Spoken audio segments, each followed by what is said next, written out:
Baik, saya mulai. Anak-anak pada sudah siap? Sudah, Bu. Sudah, Bu. Mulai ya. Assalamualaikum warahmatullahi wabarakatuh. Waalaikumsalam Warahmatullahi wabarakatuh. Sebelumnya, mari kita baca doa terlebih dahulu. Sebelum memulai pelajaran, kepada ketua kelasnya saya minta untuk memimpin doa. Untuk Mbak Dian, silahkan dipimpin doanya. Baik teman-teman, untuk memulai pembelajaran pada pagi hari ini, marilah kita berdoa terlebih dahulu menurut keyakinan masing-masing. Berdoa, mulai.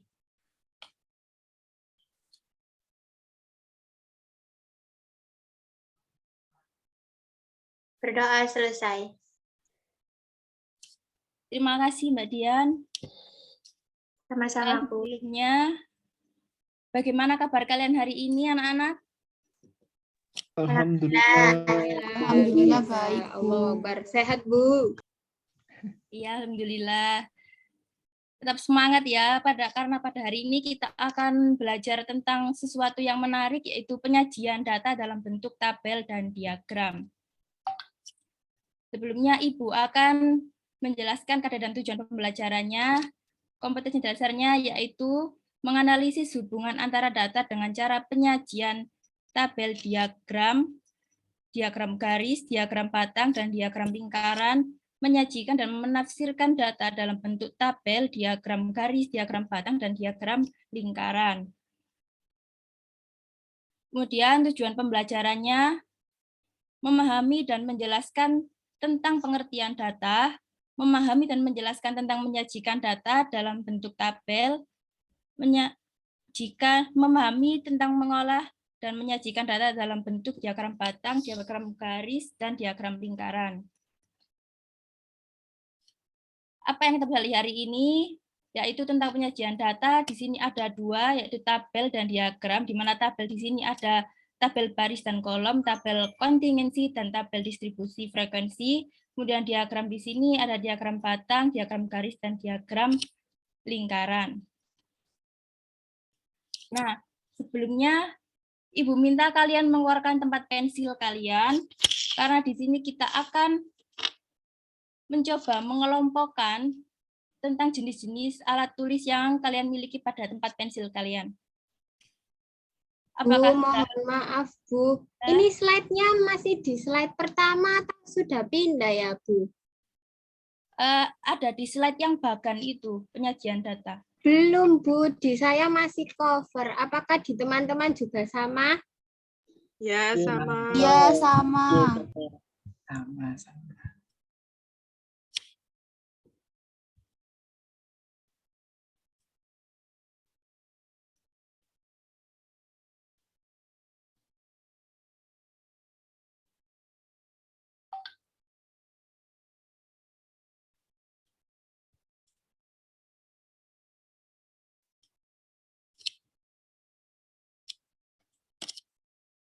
Kalau begini bisa pindah? Bisa, Bu. Bisa. Seperti ini saja ya. Ya, Bu. Oke. Apakah kalian tadi sudah mengeluarkan tempat pensil kalian? Sudah, Bu. Jika sudah, kelompokkan sesuai dengan jenisnya. Seperti pensil, kalian kelompokkan dengan pensil, kemudian pulpen dengan pulpen, dan sebagainya. Kemudian kalian hitung masing-masing kelompok dan catat hasil dari pengelompokan kalian tadi ya.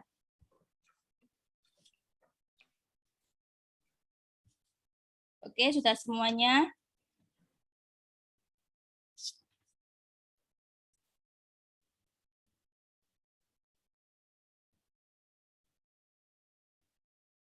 Setelah kalian hitung, kalian kelompokkan dan catat ya. Nah, kalau sudah, Ibu mau tunjukin catatan hasil dari tempat pensil Ibu. Nah, di tempat pensil Ibu ini ada 4 ballpoint, ada 2 pensil, 2 penggaris, 1 penghapus, 2 stabilo, dan 2 rautan. Nah, kalian tahu nggak sih, kalau pendataan kalian tadi ini tuh disebut dengan data. Nah, informasi ini disebut dengan data. Apa sih data itu? Data adalah kumpulan informasi yang diperoleh dari suatu pengamatan, bisa berupa angka, simbol, atau keadaan objek yang sedang diamati. Kemudian data dibagi menjadi 2, ada penyajian dalam bentuk tabel dan penyajian dalam bentuk diagram. Nah, kenapa sih kita perlu melakukan penyajian data? Kita perlu melakukan penyajian data, yaitu tujuannya supaya data yang diperoleh lebih mudah dibaca dan dimengerti, sehingga mudah untuk dianalisis dan diambil kesimpulannya. Apakah ada yang perlu ditanyakan?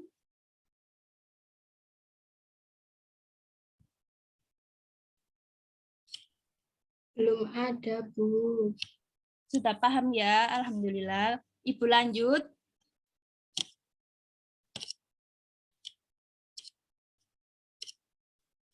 Kemudian ada penyajian data dalam bentuk tabel. Tadi di awal Ibu sudah menunjukkan bagannya. Kemudian penyajian data dalam bentuk tabel ini tadi dibagi menjadi berapa? Ada yang bisa jawab?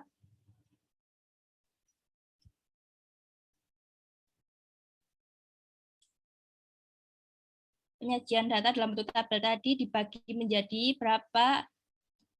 Bisa dibantu dijawab, Mas Hadian. Berapa ya, Bu ya? 3. Bisa disebutkan? Diagram. Iya, Bu. Benar apa, Bu? Ya, benar, ada 3. Ya, diagram, Itu tabel. diagram Mas Hadian, ini masih tabelnya. Oh, apa ya, Bu? Apakah teman-teman bisa membantu? Belum, masih bingung, Bu. Iya, Bu, saya juga masih bingung. Oke, Ibu akan jelaskan di sini penyajian data dalam bentuk tabel tadi, benar kata Mas Hadian, ada 3. Yang pertama ada tabel baris dan kolom. Nah, tabel baris dan kolom di sini digunakan untuk data yang hanya memiliki satu kategori atau kelompok saja. Contohnya, data dari hasil pengamatan tadi, kalian yang lakukan tadi, ada ballpoint, ada pensil, ada penggaris, dan lain-lain.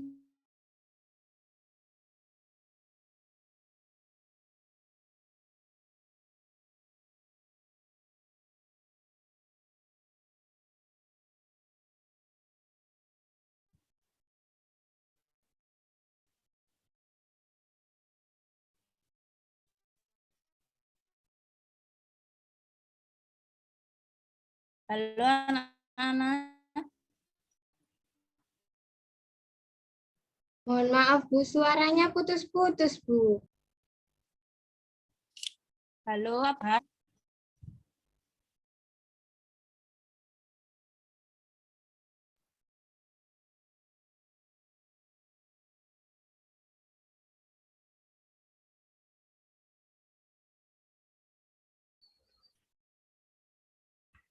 Oke, maaf anak-anak.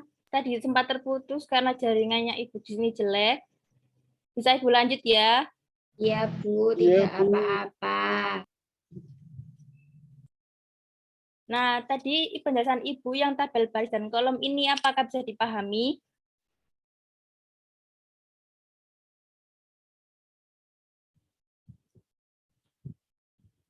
Apakah perlu diulang atau lanjut? Apa sudah dipahami?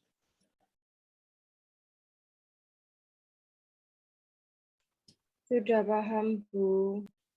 Oke, Bu lanjut ya. Kemudian yang kedua ada tabel kontingensi. Di mana tabel kontingensi di sini digunakan untuk data yang memiliki lebih dari satu kategori atau kelompok. Contohnya, misalkan data siswa kelas 7 berdasarkan jenis kelaminnya Kemudian data tersebut dikategorikan menjadi 2 kategori, yaitu jenis kelamin. Nah, di sini jenis kelaminnya dibedakan menjadi 2, yaitu laki-laki dan perempuan. Kemudian di sini ada kelasnya, kelas 7A, 7B, 7C, 7E, dan 7F. Apakah bisa dipahami bentuk tabel yang seperti ini, tabel kontingensi?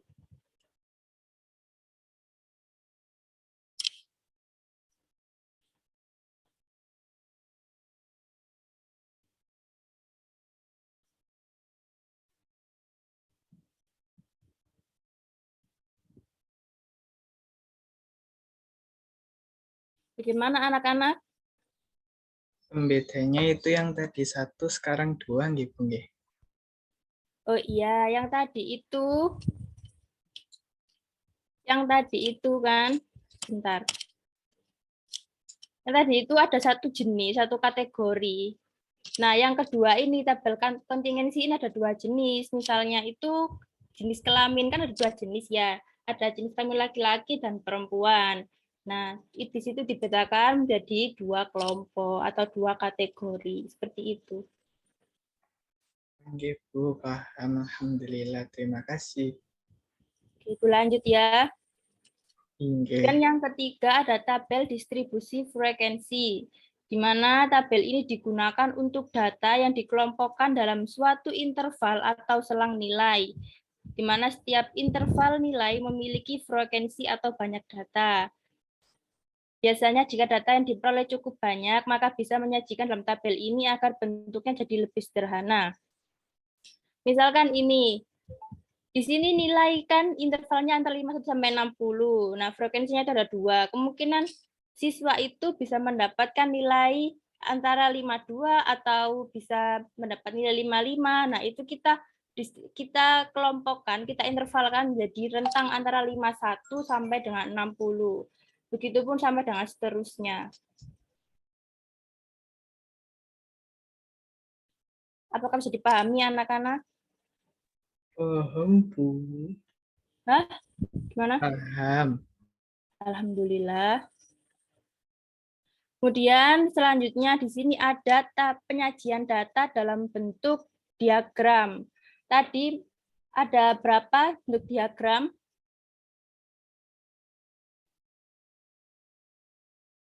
Ada yang bisa jawab?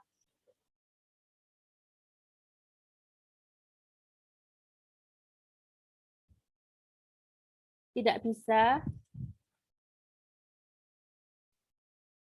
Oke, akan Ibu jawab.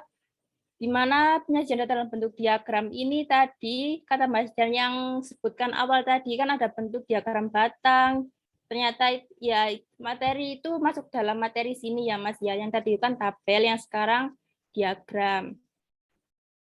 Di mana di sini yang pertama ada diagram batang atau balok. Diagram batang ini biasanya digunakan untuk menyajikan data yang dapat dikategorikan atau dikelompokkan. Kemudian pada diagram batang, data akan digambarkan membentuk persegi panjang yang memanjang ke atas. Setiap persegi panjang harus memiliki lebar yang sama dan tidak boleh menempel antara satu dengan yang lainnya. Supaya lebih paham, Ibu beri contohnya. Nah, di sini terdapat data tinggi badan siswa kelas 7A sebagai berikut. Ada 139, 137, dan seterusnya. Kemudian diminta untuk membuat diagram batang. Nah, di sini pertama-tama ini datanya kan acak. Kita urutkan terlebih dahulu dari yang terkecil ke yang terbesar. Misalkan di sini yang terkecil ada 135. Nah, di sini kita hitung 135 itu ada berapa banyak? Ada 1, 2, 3, 4, 5, ada 5. Nah, berarti tinggi badan siswa yang 135 cm itu kan ada 5 siswa. Jadi nanti tabelnya itu seperti ini, di mana di sini tinggi badan siswa kelas 7A yang 135, kemudian setelah 135 itu ada 136. Kan tadi diurutkan ya, sampai yang terbesar. Kemudian dihitung, di mana di sini banyak siswa yang memiliki tinggi 135 ada 5 siswa, dan begitu pun seterusnya. Apakah bisa dipahami? Bisa, Bu. Kemudian Bu, dilanjut dengan cara untuk membentuk diagram batangnya. Nah, setelah diketahui tabel tadi, kita membuat diagramnya itu yang pertama kita membuat garis tegak dan garis datar, di mana garis tegak ini menyatakan banyak siswa dan garis datarnya di sini menyatakan tinggi badan siswa, atau ini di sini bisa dikatakan dengan golongan. Ini misalkan saja dengan tinggi badan ya. Dan di sini ini frekuensinya. Kemudian terdapat banyak 5 siswa. Nah, 5 siswa itu ada di mana? Ada di sini. Jadi kita gambar di sini. Kemudian 136. 136 tadi ada 7 siswa. Nah, 7 siswa itu ada di mana? Ada di sini. Nah, kita tarik garis. Nah, kemudian kita gambar memanjang ke bawah. Seperti yang definisi tadi, bahwa diagram batang tadi bentuknya adalah persegi panjang memanjang ke atas. Dan begitu pun seterusnya. Dan juga tadi dijelaskan bahwa rentang atau jarak ini tuh harus sama. Seperti itu. Apakah bisa dipahami?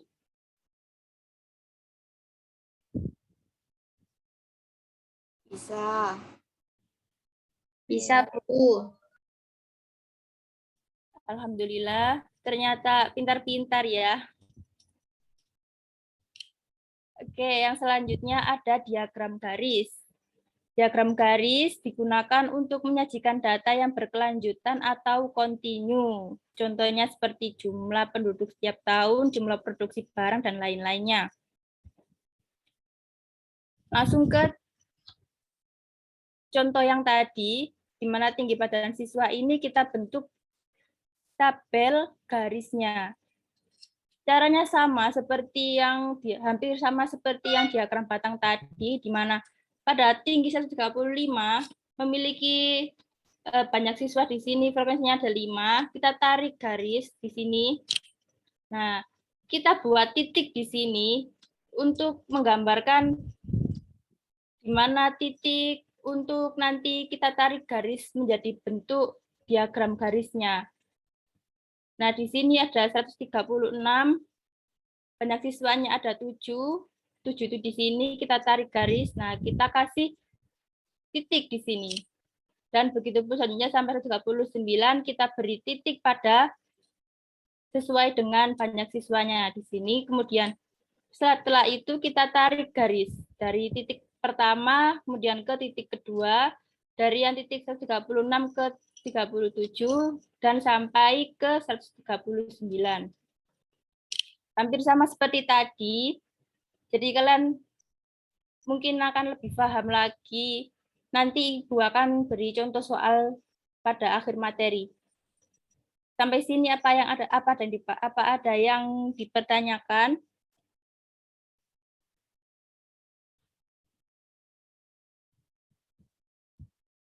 Apa ada yang belum dipahami atau Ibu lanjut? Lanjut, Bu.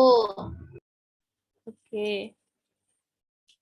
Nah, yang terakhir ini ada diagram lingkaran. Diagram lingkaran ini digunakan untuk menyajikan data yang dapat dikategorikan atau dikelompokkan. Data yang digambarkan dalam bentuk lingkaran yang terbagi menjadi beberapa juring. Juring-juring ini dapat dinyatakan dalam bentuk persen atau derajat. Kemudian, besarnya persentase dan derajat dipengaruhi oleh besar nilai frekuensi data, sehingga setiap juring akan memiliki ukuran yang berbeda. Jika juring dinyatakan dalam persen, maka untuk satu lingkaran penuh, total persentasenya adalah 100%, sedangkan yang dinyatakan dalam derajat, total sudutnya ada 360 derajat. Agar lebih paham, nanti kita akan langsung ke contoh soal, tapi sebelumnya kita ke rumus diagram lingkaran terlebih dahulu. Di mana di sini rumus diagram lingkaran yang dalam bentuk derajat adalah seperti ini, yaitu besar sudut sama dengan frekuensi dibagi jumlah data dikali 360 derajat. Kemudian yang dalam bentuk persen, besar persentase sama dengan frekuensi dibagi jumlah data dikali 100%. Kalian ingat-ingat ya, jika dalam bentuk derajat dikali 360 derajat, jika dalam bentuk persen dikali 100%. Langsung ke contoh soal atau ada yang ditanyakan? Lanjut dulu, Bu. Oke. Nah, contoh soal. Di sini terdapat data tinggi badan siswa seperti tadi, masih dengan soal yang sama.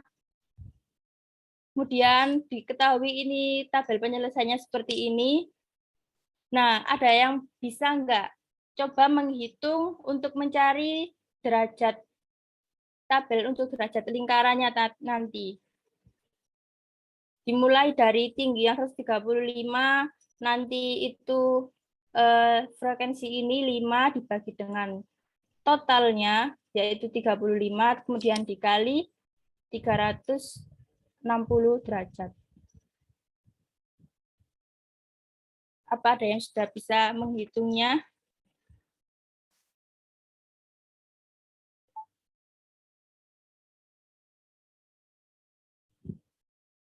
Ada yang coba menghitung? Tadi gimana, Bu? Banyaknya frekuensi dibagi jumlah frekuensi ya, Bu. Dikali 300. Ya.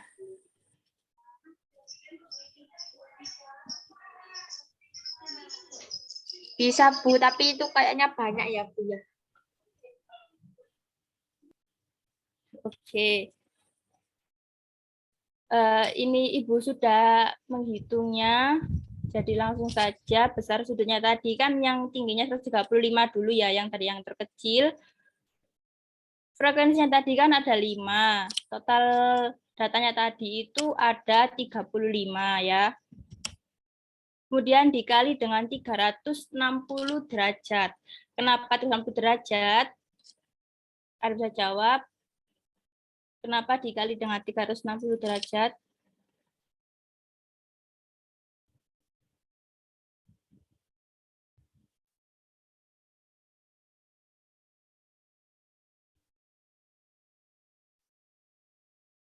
Karena rumusnya tadi, Bu. Iya, salah satu alasannya ya karena rumusnya tadi. Alasan lainnya karena kita akan merubah dalam bentuk diagram yang dalam bentuk derajat. Diagram lingkaran tinggi badan siswa kelas dalam derajat. Jadi kenapa di sini dikali 360 derajat ya. Kalau nanti diubahnya ke dalam bentuk persentase, nanti dikali berapa frekuensinya? 100. Oke. Nah, di sini sudah Ibu hitung. Memperoleh hasil 51,43 pada tinggi badan 135 cm. Kemudian memperoleh 72 derajat pada tinggi 136 cm dan seterusnya. Nanti bentuk tabelnya seperti ini.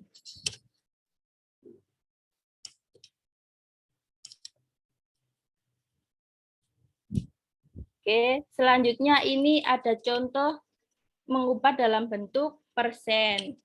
Nah, seperti kata Mas Zatian tadi, bahwa di sini jika dalam bentuk persen akan dikali dengan 100%. Nah, cara pengerjaannya sama, yaitu frekuensi dibagi dengan jumlah data dikali 100%. Kemudian nanti kita bisa mengetahui besar persentasenya dalam diagram lingkaran. Seperti itu ya, anak-anak. Ya, Ibu. Ibu.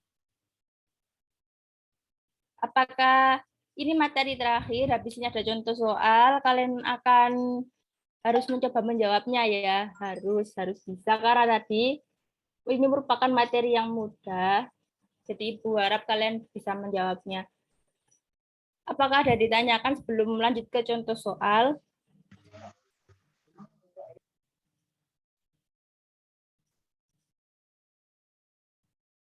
Belum ada, Bu. Oke. Lanjut ke contoh soal. Contoh soal yang pertama. Ada diagram batang berikut ini menunjukkan produksi pupuk sebuah pabrik. Nah, ditanyakan di sini selisih produksi pupuk bulan Maret dan bulan Mei. Ada bisa menjawab? Saya, Bu. Oh ya, Mbak Putri, Bu. Mbak Sarah nggak apa-apa. Silakan Mbak Putri. Itu yang bulan Maret 10 ton, bulan Mei 6 ton. Jadi jawabannya 4 ton, Bu. Iya, benar. Nah, ini pembahasannya bahwa tadi benar seperti kata Mbak Putri, pada bulan Maret ada 10 ton, dan pada bulan Mei ada 6 ton. Jika ditanya selisihnya, maka kita kurangkan saja 10 dengan 6, hasilnya adalah 4. Jadi jawabannya yang benar C. Kemudian soal yang kedua. Soal tentang diagram garis. Ada bisa menjawab?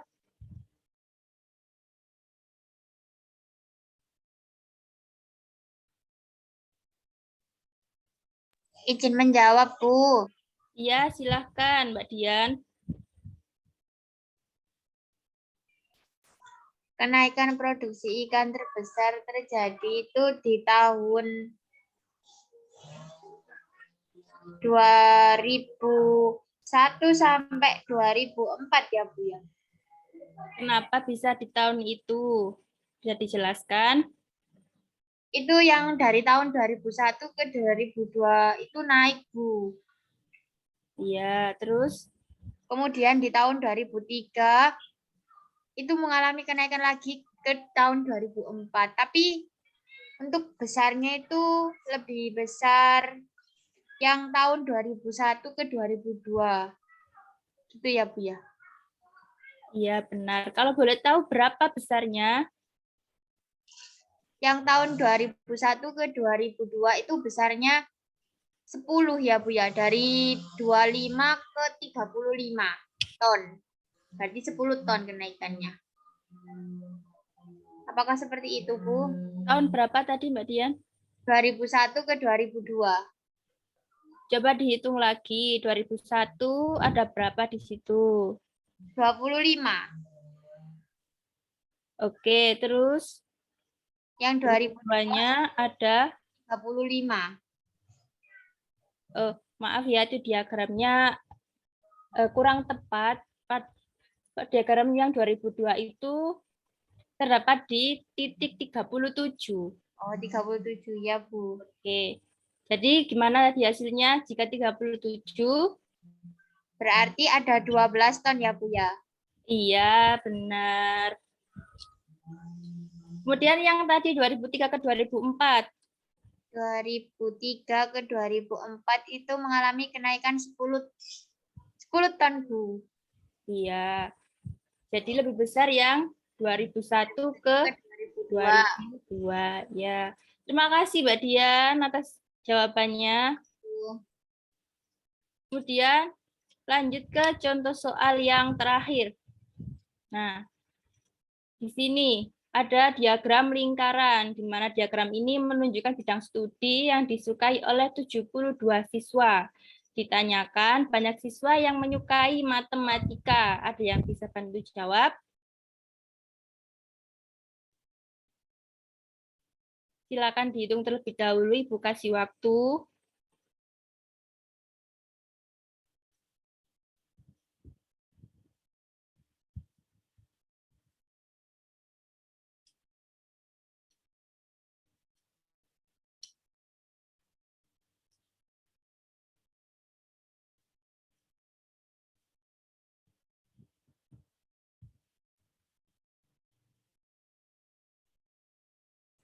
Yang C, Bu. Iya, kenapa bisa C? Karena pertama, karena matematika di situ derajatnya belum diketahui ya, Bu. Iya. Ya, karena belum diketahui, berarti tadi saya itu mencari ini, Bu. 360 derajat itu kan total keseluruhan. Terus dikurangi derajat-derajat yang diketahui. Dikurangi IPA, IPS, Bahasa Inggris. Kurangi 120 derajat, dan seterusnya, Bu. Terus ketemu matematikanya itu sudutnya 150. Lalu, kita mencari banyak siswa yang menyukai matematika itu berarti 150 derajat dibagi 360 derajat dikali total banyak siswanya tadi 72 siswa. Jadi hasilnya C 30 siswa atau 30 orang. Gitu, Bu. Oke. Terima kasih Mbak Sarah ya. Iya, Bu.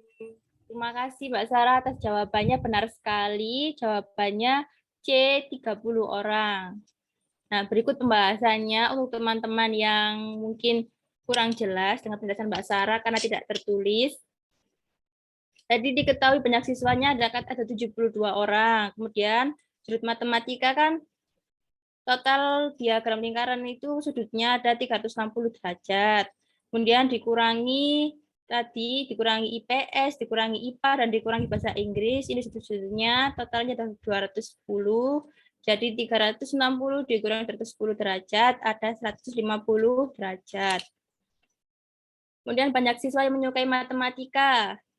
Nah, ini derajatnya kita bagi dengan total derajatnya, kemudian dikalikan dengan banyak siswa, sehingga diperoleh 30 orang. Oke, benar. Terima kasih Mbak Sarah.